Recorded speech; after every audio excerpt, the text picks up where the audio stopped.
Biography of famous politician and the founder of Pakistan Mohammad Ali Jinnah. Welcome to Mr. Biography YouTube channel.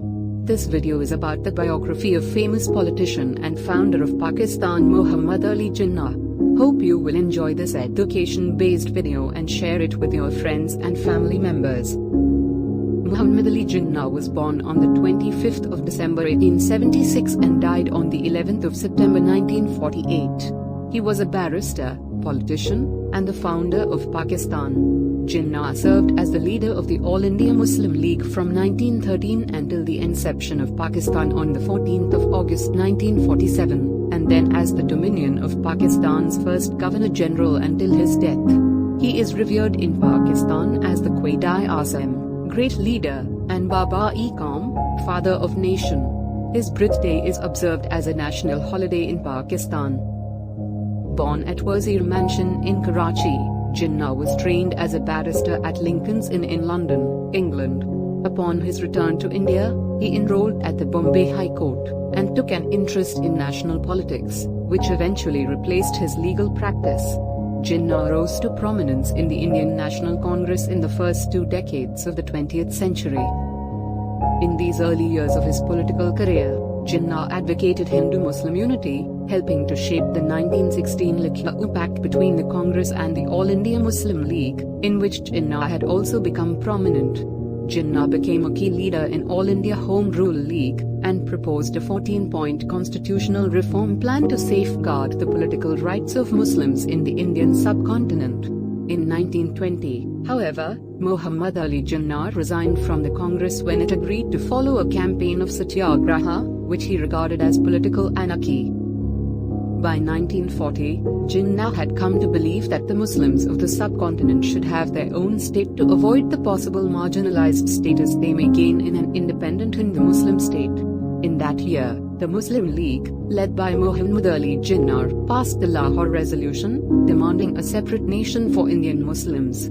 During the Second World War, the League gained strength while leaders of the Congress were imprisoned, and in the provincial elections held shortly after the war, it won most of the seats reserved for Muslims. Ultimately, the Congress and the Muslim League could not reach a power-sharing formula that would allow the entirety of British India to be united as a single state following independence, leading all parties to agree instead to the independence of a predominantly Hindu India, and for a Muslim-majority state of Pakistan. As the first Governor-General of Pakistan, Jinnah worked to establish the new nation's government and policies, and to aid the millions of Muslim migrants who had emigrated from neighboring India to Pakistan after the two states' independence, personally supervising the establishment of refugee camps. Jinnah died at age 71 in September 1948, just over a year after Pakistan gained independence from the United Kingdom. He left a deep and respected legacy in Pakistan. Innumerable streets, roads, and localities in the world are named after Jinnah. Several universities and public buildings in Pakistan bear Jinnah's name. Jinnah's given name at birth was Mohammad Ali Jinnah A, and he likely was born in 1876, B, to Jinnah Bhai Pooja and his wife Miti Bai, in a rented apartment on the second floor of Wazir Mansion near Karachi, 1, now in Sindh, Pakistan, but then within the Bombay Presidency of British India. Jinnah's paternal grandfather was from Paneli Moti village in Gondal state in Quaid-i-Azam Peninsula, now in Gujarat, India. Mohammad Ali Jinnah was of a Gujarati Khoja Ismaili Shia Muslim background. Through Jinnah later followed the 12 Shia teachings and was considered an ethnic Muhajir because of his Indian background. After his death, his relatives and other witnesses claimed that he had converted in later life to the Sunni sect of Islam. His sectarian affiliation at the time of his death was disputed in multiple court cases. Jinnah was from a wealthy merchant background. His father was a merchant and was born to a family of textile weavers in the village of Paneli in the princely state of Gondal. His mother was also of that village. They had moved to Karachi in 1875, having married before their departure. Karachi was then enjoying an economic boom. The opening of the Suez Canal in 1869 meant it was 200 nautical miles closer to Europe for shipping than Bombay. Jinnah was the second child. He had 3 brothers and 3 sisters, including his younger sister Fatima Jinnah. The parents were native Gujarati speakers, and the children also came to speak Kutchi and English. Except for Fatima, little is known of his siblings, where they settled, or if they met with their brother as he advanced in his legal and political careers. As a boy, Jinnah lived for a time in Bombay with an aunt and may have attended the Gokul Das Days primary school there, later on studying at the Cathedral and John Connon School. In Karachi, Jinnah attended the Sindh Madrasatul Islam and the Christian Missionary Society High School. He gained his matriculation from Bombay University at the high school. In his later years and especially after his death, a large number of stories about the boyhood of Pakistan's founder were circulated, that he spent all his spare time at the police court, listening to the proceedings, and that he studied his books by the glow of street lights for lack of other illumination.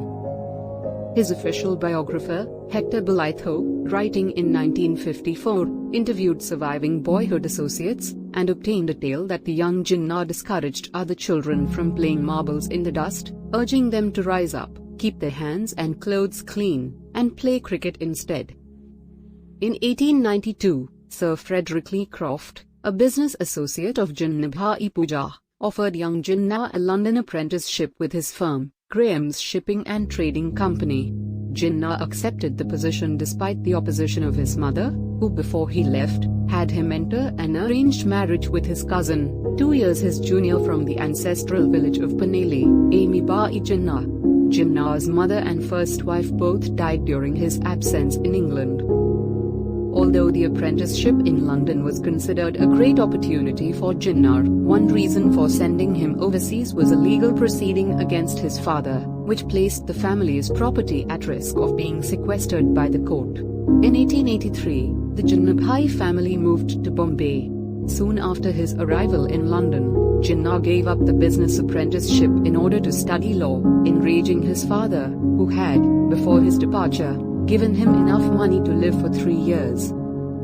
The aspiring barrister joined Lincoln's Inn, later stating that the reason he chose Lincoln's over the other inns of court was that over the main entrance to Lincoln's Inn were the names of the world's great lawgivers, including Muhammad.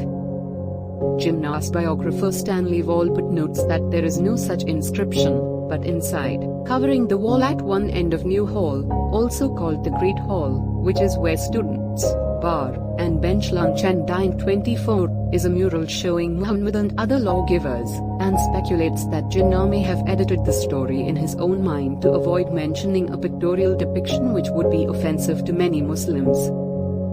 Jinnah's legal education followed the pupillage, legal apprenticeship, system, which had been in force there for centuries.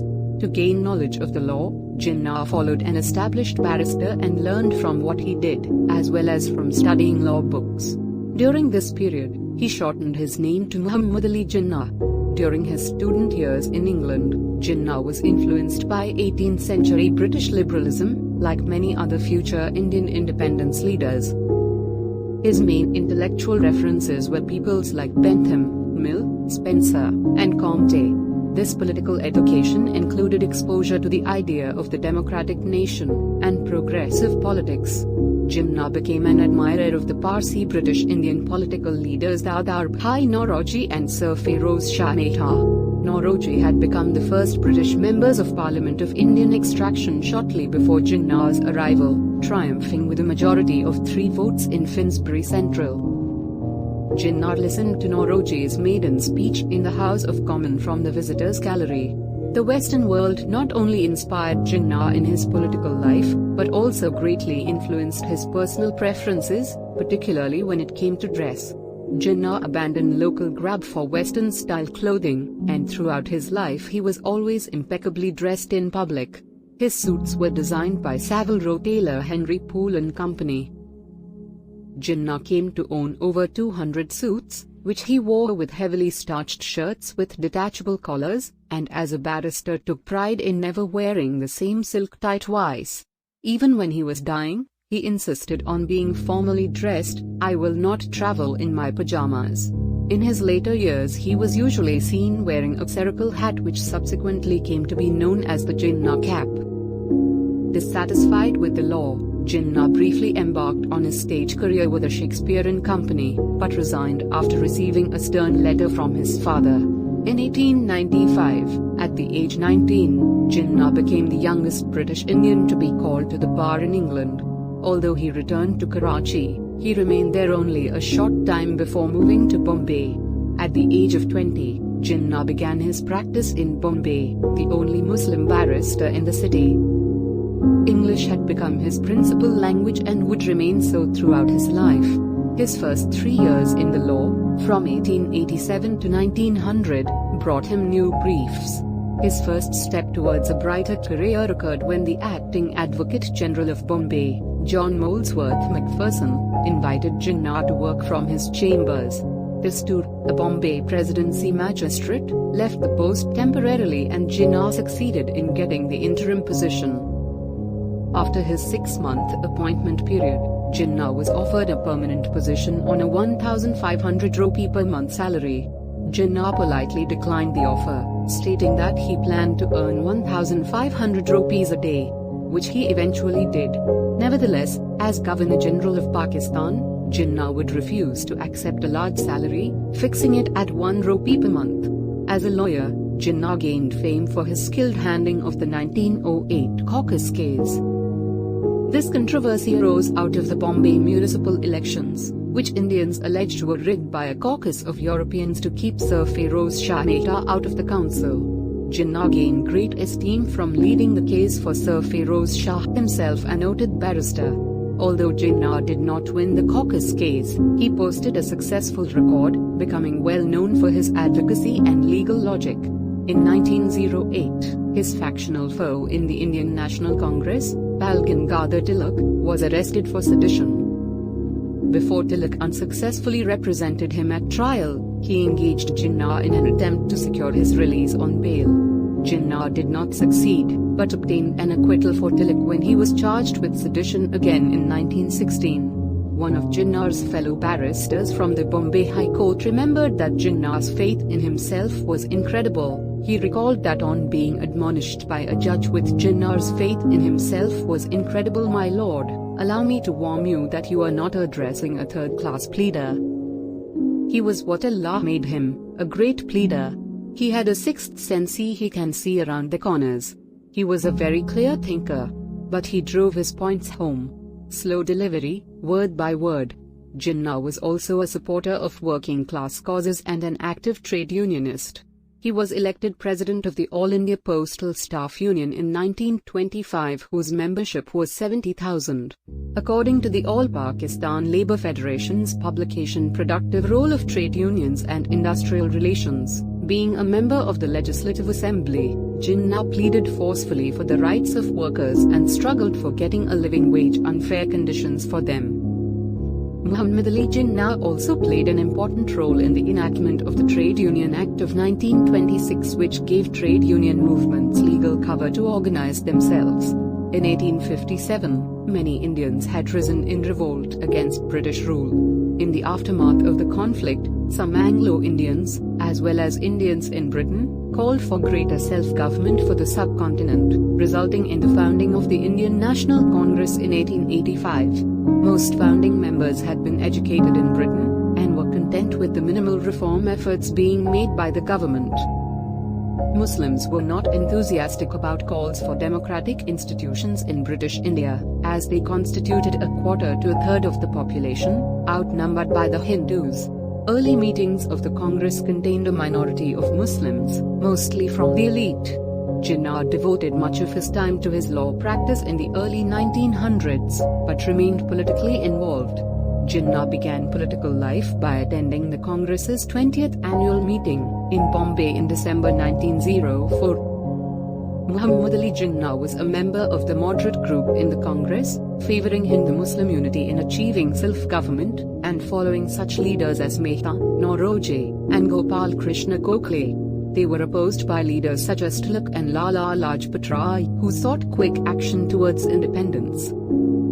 In 1906, a delegation of Muslim leaders, known as the Shimla delegation, headed by the Aga Khan, called on the new Viceroy of India, Lord Minto, to assure him of their loyalty and to ask for assurances that in any political reforms they would be protected from the unsympathetic Hindu majority. Dissatisfied with this, Jinnah wrote a letter to the editor of the newspaper Gujarati, asking what right the members of the delegation had to speak for Indian Muslims, as they were unelected and self-appointed. When many of the same leaders met in Dhaka in December of that year to form the All India Muslim League to advocate for their community's interests, Jinnah was again opposed.